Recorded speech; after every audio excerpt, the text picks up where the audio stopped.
talk so much shit, man. Oh, if private rentals are so good, why don't you show your earnings? Well, in this video, I'm gonna do exactly that. This is the Fuck the Haters edition. So, without wasting any time, let's get right into the video. So, what I'm gonna show you here is I'm gonna show you my Turo earnings. I'm using this car specifically, which is a 2014 Kia Optima, because this is the car I had on Turo the longest. All right, and just to show you guys, I've had a whole bunch of cars on Turo. But this is the car I had on here the longest. So I have data, right, from Turo to prove to you guys that private rentals is better. But you don't have to believe me. Let's look at the data. So I bought this car here in March of about 2023. It was like late March. And once I bought the car, one of the first things I did was I put the car on Turo because I wanted to. The whole purpose of buying this car was to make money with it. So I bought the car, put it on Turo immediately. And as you see here, the first month I probably did about $174, right? And then the second month we did about $400, right? And then this, I think the car was in for maintenance, had some issues, so nothing here in June. And then in July we did about $400, and then in August you see like a big boom. We went to $800. This was the best month in September of about $1,000. And then October we did about 675, $400 in November. The reason why it's important for you guys to see this is that the earnings are super inconsistent. That's because you're at the mercy of the algorithm. Turo, and on top of that, with Turo, you're competing with all the people, all the other hosts that list their cars for $1 cheaper, $2 cheaper than you. It's a race to the bottom. So when you're trying to build a business, you don't want to get into a price. I offer the lowest price game because you can't build a business off of that. You're running to the bottom, and eventually you will price yourself into bankruptcy, essentially. So uh Turo is really bad in terms of consistent profits, consistent revenue. And on top of that, of course, Turo is taking their cut. So this car that did $1,000 probably did about almost 2 grand, and Turo took their cut out of that. And then they give you the rest. So this is the Turo earnings for 2023, and this is one, two, three, four, five, six. This is 7 months. So $3,654 in 7 months. And what you're gonna see on the private side is kind of gonna blow your mind because this is the huge difference between the Toro and the private side. Now, unfortunately, I switched my CRM systems, right? Because this is from 2023. I use another CRM system now. I wasn't able to get in, but what I can show you is the emails of the bookings, right? So I had this car, this is the Kia Optima here, booked to this customer, Ariel Daniels. And this customer rented the car with me for about 5 months. And I'm gonna show you what the total is. But I was renting the car to her for 350 a week. The customer rented for 5 months straight at 350 a week. So the total the customer paid to me was about $5,174. This is over 45 payments. So I want you to think about that. 5 months, 5 grand. Whereas 7 months on Turo was about $3,654. The customer was paying 350 a week. It's consistent. I know how much revenue is coming in from this customer every single week, every single month. That makes it easy for me to scale. And this all was triggered by the very first car I bought. The very first car I bought was this 2019 Hyundai Ioniq. This was the first car I bought. I started my business in 2022. Now,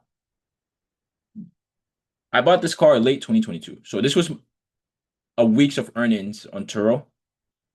And what I want you guys to understand is that I made like $200 a week after I bought this car. I realized then very quickly that it's going to be difficult for me to build a business because the whole reason why I bought this car, and I bought this car horribly right away, but I'll talk about that in another video, buying cars the right way. I financed this car all wrong.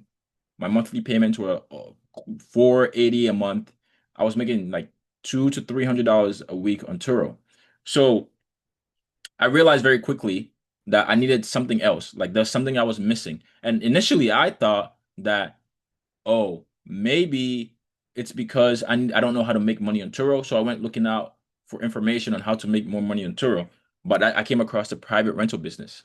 Now, this car here, as you can see, brought in 283. Even if you add in the missed earnings, that's about 300 and what, $60, something like that.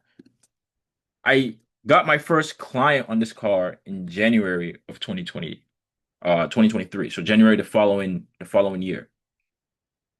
This car was rented to my client here for 525 a week. So I went from getting about 300 bucks in Turo a week to 525 a week for the same car. The customer happily paid this. In fact, they loved that car. In fact, I had to repossess that car from her, but again, that's another story because they didn't make payments after a certain amount of time. But the payments they did make added up to $26,000. The customer paid me $26,000 over the course of a year renting this car. Every single week they rented the car. They paid me 525 up until they were behind on payment and I had to repossess the car. 153 payments. This car is what bought me this Kia Optima. Funny enough. So the Ioniq bought me the Optima. So that's how you can scale the private rentals. Once you have the right system, you have the right information, you put it together in the right way, it's easy to scale the private rental. Turo earnings versus private rental earnings, it's a no-brainer. Like there's no questions on this. There's no question. I just showed you. And if I could get into my own system, I could, but these are emails. This is no BS. This is Stripe. This is not a screenshot. And I'll prove it. It's not a screenshot. Right? This is real earnings from my Stripe account. You can even see that I still have active payments, right? And I rent, not all my payments are through Stripe. These are just people that paid with their credit or debit card. Some people pay me with Cash App. So I have customers that pay me thousands of dollars on Cash App.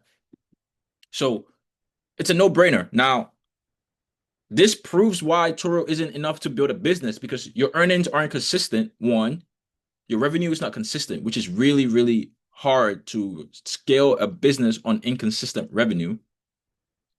Two, you don't have one customer isn't paying you $5,000. So your lifetime on your customers is much shorter on Turo. Three, you don't own the customer data. You can't reconnect back to the customer. You can't retarget the customer. And on top of that, if you wanted to sell the business down the line, the data is actually the value, but that's a whole nother conversation. So that's Turo isn't enough to build an actual business on. You're at the mercy of the algorithm. Now, for my final point, being able to pivot. Well, if you're watching this video, if you like the content, go ahead and like the video. Leave a comment on what video I should make next. I just got back from the gym, so I'm just making this video. And if you're a guy and you watch my channel, you should be in the gym. That's a whole nother story for a whole nother day. Make sure you get in the gym. But if you like this video, leave a comment. Let me know what video to make next, guys. I love making this video. I love this business. It's changed my life. So let me know which video to make next. Now, being able to pivot is crucial to success. I just told you about how I bought this car all wrong. And people have asked me, you've been in this business for a while. You have a lot of information. Why haven't you hit 30 cars yet?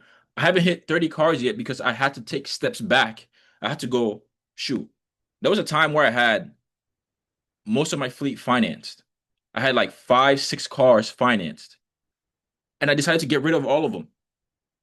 So I got rid of 5 to 6 cars. I still have 15 now, but if I kept those cars, I would probably I have great credit. I could get to 30 cars. I could go to the dealership and pick up 30 cars if I wanted to, but that's not the way you want to build this business because you have risk, right? The traditional auto loans, one, you're buying cars way too expensive because when you go finance a car, it has to be a minimum of $10,000 for most banks. And on top of that, the dealers are going to add the dealership fees, all the BS fees. You're going to pay, financing fees on top of the interest rate. Like you're gonna pay a big financing fee on top of the interest rate. So you're buying cars way too expensive. For that same amount of money, you can buy multiple cars at auctions, public auction. You don't even need a dealer's license. You can go to a public auction and buy multiple cars.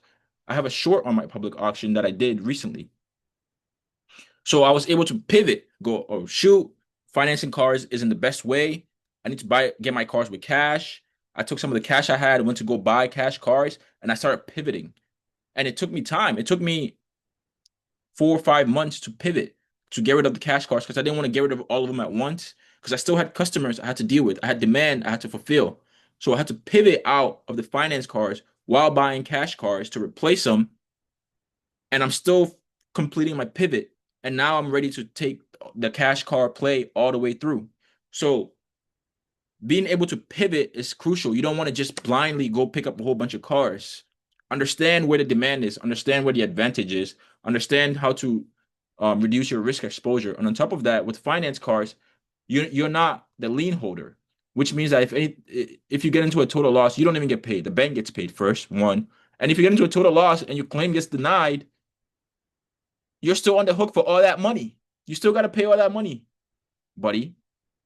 So that's way too much risk for what you're trying to do. Especially if you're getting to the big time, but we'll talk about that. We'll talk about that once you get some you're getting some hype online, banks will look you up. It's happened to me before. They've looked me up. They've denied me a car. Oh man. I've gotten denied for auto loans because they saw my rental bill. I don't even know. But anyway, you have to be able to pivot. That's crucial to success. All right, this is the video on Turo and cash cars. Let me know what you think. Like the video.